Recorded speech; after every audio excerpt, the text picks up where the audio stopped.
Hello there, I'm Laura Kyle. You're watching Aljazeera's continuing coverage of the US entering the conflict with Israel against Iran. Coming up in the next 60 minutes. Iran says time for diplomacy has passed and accuses the US of betrayal by attacking 3 of its major nuclear sites. This mission was not and has not been about regime change.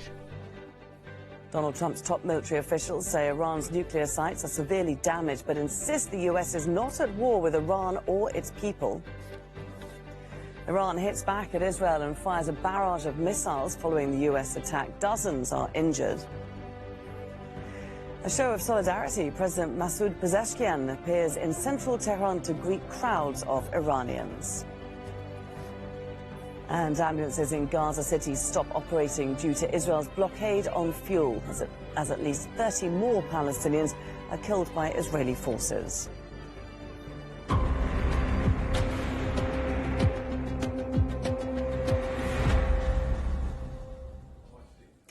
Concerns, condemnation and fears of escalation after US President Donald Trump orders strikes on the Islamic Republic of Iran for the first time. Trump and top Pentagon officials claim Iran's nuclear program has sustained severe damage after 3 major nuclear sites were bombed. Iran says time for diplomacy is over and has accused Washington of betrayal. Well, this was Tehran's initial response, a barrage of missiles fired at Israel following a US attack on its nuclear facilities. Iran said it targeted the country's main airport in Tel Aviv, research facilities and command centers. Israel says Iranian missiles struck areas in the country's north and center, injuring at least 24 people. Several buildings were heavily damaged in Tel Aviv. In the Pentagon, the US Defense Secretary Pete Hegseth says the strike is not about regime change in Iran, but about destroying Iran's nuclear program.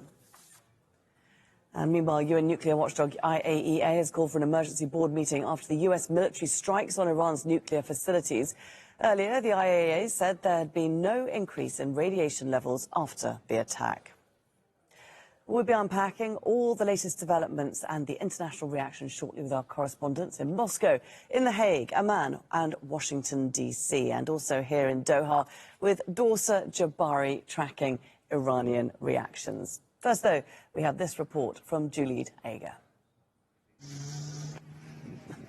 The aftermath of strikes that could reshape the region. The US military says it's bombed 3 of Iran's key nuclear sites, Fordo, Natanz and Esfahan. US President Donald Trump described it as necessary to prevent Iran's development of a nuclear weapon, despite the International Atomic Agency and his own intelligence chief saying there's no evidence to support that allegation. It is an outrageous, grave and unprecedented violation of the fundamental principles of the Charter of the United Nations and international law. The warmongering and lawless administration in Washington is solely and fully responsible for the dangerous consequences and far-reaching implications of its act of aggression. President Trump claimed Iran's major nuclear facilities had been totally obliterated, a statement denied by the parliamentary member for Qom, where Fordo is based. Qasem Ravanbash said damage was not as severe as reported in US media and was only above ground and could be restored, and the US attack legitimized the use of military operations against its own forces in the region. Iran's foreign minister says Washington has crossed a very big red line. While President Trump was elected on a platform of putting an end to America's costly involvement of forever wars in our part of the world, he has betrayed not only Iran by abusing our commitment to diplomacy, but also deceived his own voters by submitting to the wishes of a wanted war criminal who has grown accustomed to exploiting the lives and wealth of American citizens to further the Israeli regime's objectives. Iran's Revolutionary Guard warned of a severe response, saying US military bases in the region are now vulnerable, and Tehran continues to insist that diplomacy is not an option while Israel continues its attacks. Julie Dager, Aljazeera. Well, striking Iran is by far the biggest decision made by Donald Trump during his presidency so far. This is a rare glimpse of the Situation Room provided by the White House as Trump monitored the mission of hitting Iran's nuclear site. In his address to the nation, he said the aim of the US involvement was to destroy Iran's nuclear enrichment capacity and to stop any nuclear threat. He urged Iran to make peace quickly or risk further military action. Iran, the bully of the Middle East, must now make peace. If they do not, future attacks will be far greater and a lot easier. For 40 years, Iran has been saying death to America, death to Israel. They have been killing our people, blowing off their arms, blowing off their legs with roadside bombs. That was their specialty. We lost over 1,000 people, and hundreds of thousands throughout the Middle East and around the world have died as a direct result of their hate. In particular, so many were killed by their general, Qasem Soleimani. I decided a long time ago that I would not let this happen. It will not continue. Alan Fisher joins us now from Washington. And Alan, it was only this time yesterday that you were telling us about B-2 bombers leaving the US, and we now know that they were decoys. Exactly. I mean, Donald Trump on Thursday was saying, I'm going to give it 2 weeks, and then I'll make a decision in that 2 weeks about what I'm going to do with Iran. At that point, the plans were already in place. And the B-2s, the bombers that carried out the large part of the operation, were being fueled at the airbase in Missouri and prepared. And then they sent another group across the Pacific to put everyone off the scent of exactly what was happening. And then 2 days after he said he would take up to 2 weeks, he gave the order to go. What is interesting is the way that the language has changed over the last 12 hours or so. Donald Trump, of course, said that everything had been completely obliterated. But now we're hearing from the likes of J.D. Vance and Marco Rubio. J.D. Vance, on an American political show just in the last couple of hours, has said that they have pushed back the Iranian nuclear program by a very long time. And at the news conference at the Pentagon, we heard them say that they still had to make intelligence assessments of how much damage had been inflicted. Pete Hegseth says they are not interested in regime change. This is not an attack against the Iranian people, but against Iranian nuclear facilities. And he praised Donald Trump for the role he played in getting to the point where America was ready to launch this attack and join Israel in its war against Iran. For the entirety of his time in office, President Trump has consistently stated for over 10 years that Iran must not get a nuclear weapon. Full stop. Thanks to President Trump's bold and visionary leadership and his commitment to peace through strength, Iran's nuclear ambitions have been obliterated. Many presidents have dreamed of delivering the final blow to Iran's nuclear program, and none could until President Trump. So members of Trump's administration, Ali, very pleased with themselves over this attack. But how much upset is there, amongst others, that the administration did not first seek congressional approval? No, and under the Constitution of the United States, it's Congress that declares war. But many people would argue this isn't a declaration of war, this is just a one-off operation. And the White House has said this is not ongoing, although they've warned Iran to come to the table because there could be more military action. Donald Trump said it on Saturday night. He will face some resolutions being placed in both chambers of Congress on Monday that says that they don't want to see further escalation or further conflict. They will invoke the War Powers Act, warning him that if this is to become a sustained operation, then he's got to go back to Congress for approval, which is interesting. But of course his biggest challenge could be from people inside his own party. Donald Trump campaigned on no more stupid foreign wars. Many people bought into that. He criticised George Bush for getting involved in them. He criticised Barack Obama for getting involved in them as well. And he's been very critical of Joe Biden, saying he's allowed a lot of Iran's strength to build up during his 4 years in office. But we're hearing from the likes of Marjorie Taylor Greene, who's a staunch Trump ally.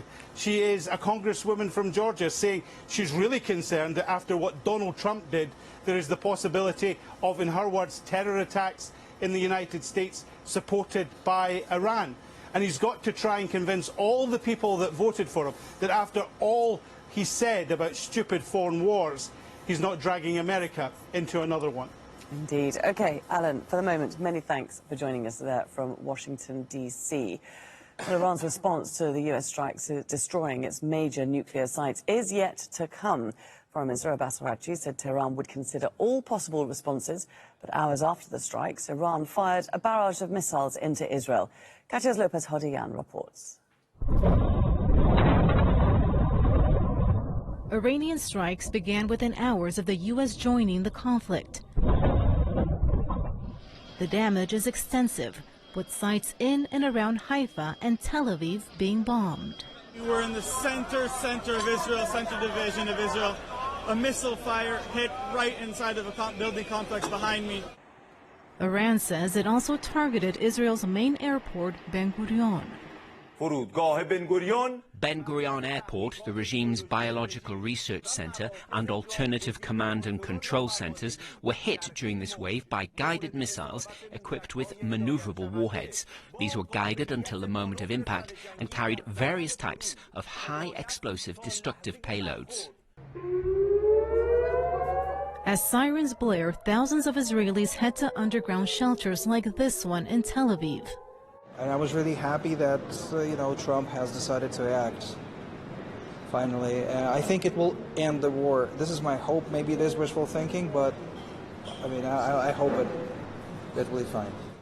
Above ground, the damage is clear. This neighborhood in central Israel, one of several hit. Bolstered by support from the Trump administration, Prime Minister Benjamin Netanyahu has previously declared Israel is ready to continue its attacks against Iran for as long as it takes. Shortly after the U.S. strikes, Netanyahu spoke with Trump. He congratulated me, he congratulated our army, he congratulated our people, and I congratulated him, the U.S. pilots and the American people. President Trump is fiercely leading the free world. He's a great friend of Israel, like no one before him. Now across the Middle East, many are questioning if U.S. strikes will mark the beginning of an end to the conflict or lead to an escalation and a broader regional conflict. Katia Lopez Hodiyan, Al-Jazeera. Well, joining us here in the studio is our correspondent, Dorsa Jabari. And Dorsa, we saw Iran swift to respond with missile launches, but there's still plenty of discussion, isn't there, within Iran as to how it might further respond? Certainly, Laura. Iran has a number of options. The body that is going to make the decision is a body by the name of the Supreme National Security Council. It is headed by the country's president, the head of the judiciary, and the Speaker of Parliament. They will advise what the next moves are going to be, and then the Supreme Leader will also have the final say as well. But this body has their work cut out for them. They are going to have to see what would be the best course moving forward without dragging Iran into a full-out war with the United States. It's important to note that Iran has stated they are not looking for a full-on conflict, but should the United States directly get involved, then the repercussions are going to be huge. We heard from the Supreme Leader who warned the United States last week. We heard from the President, the military officials, as well as the Iranian foreign minister, that Iran is not seeking to escalate. Iran did not start this conflict. It was Israel who basically ended the negotiations that Iran was taking part in with the United States. And they were supposed to meet in Oman only 2 days after Israel began its aerial campaign on June 13th. So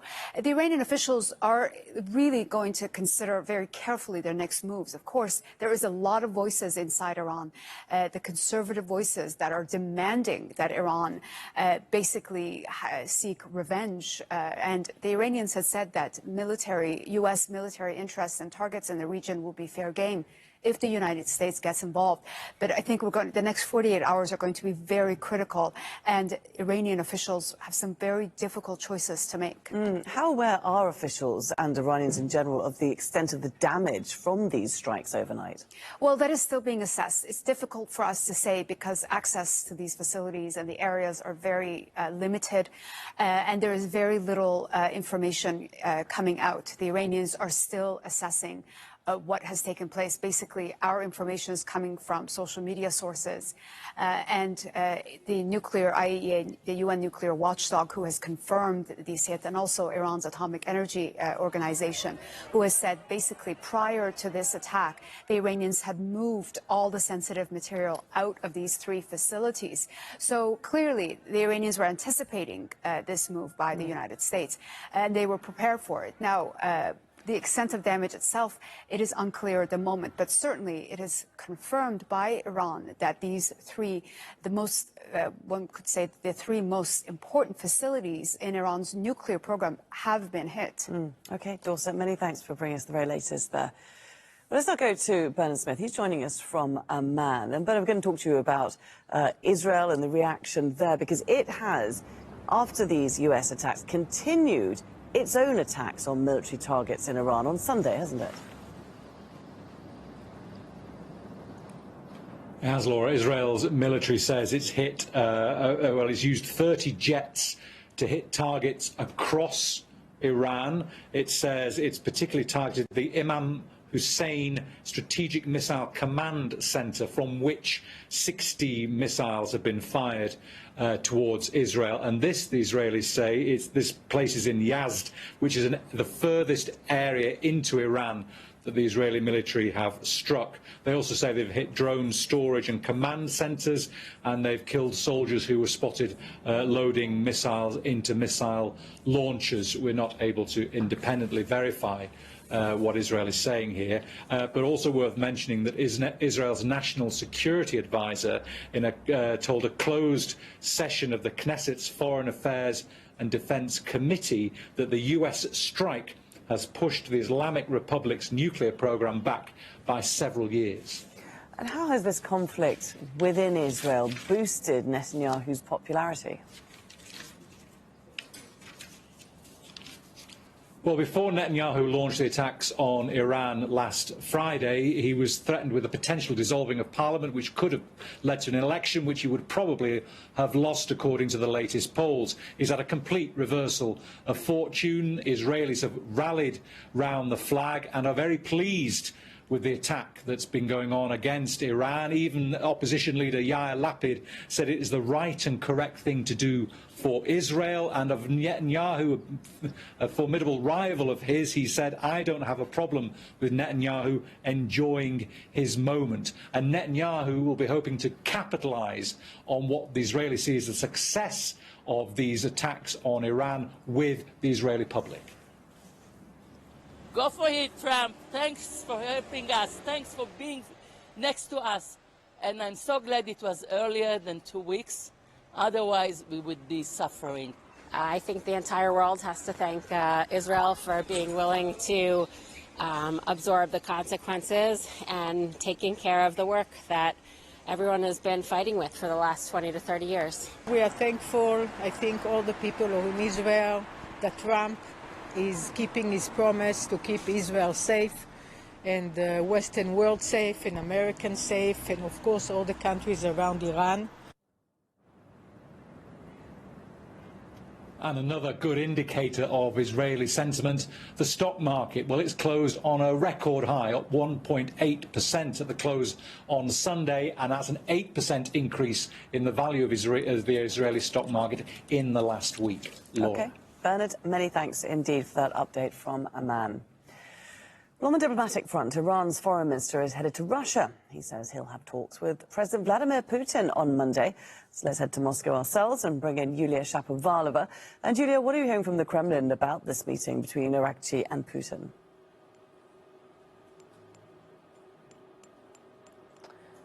The Kremlin has confirmed the meeting with the Iranian foreign minister on Monday. Meanwhile, some analysts say it's highly likely that Iran will offer Trump a compromise and wants Putin to get involved as a mediator. The Kremlin has not yet officially commented on the US night strikes on Iran's nuclear facilities, but the Russian Foreign Ministry has strongly condemned them. President Putin earlier said that Russia would not get involved in the conflict militarily.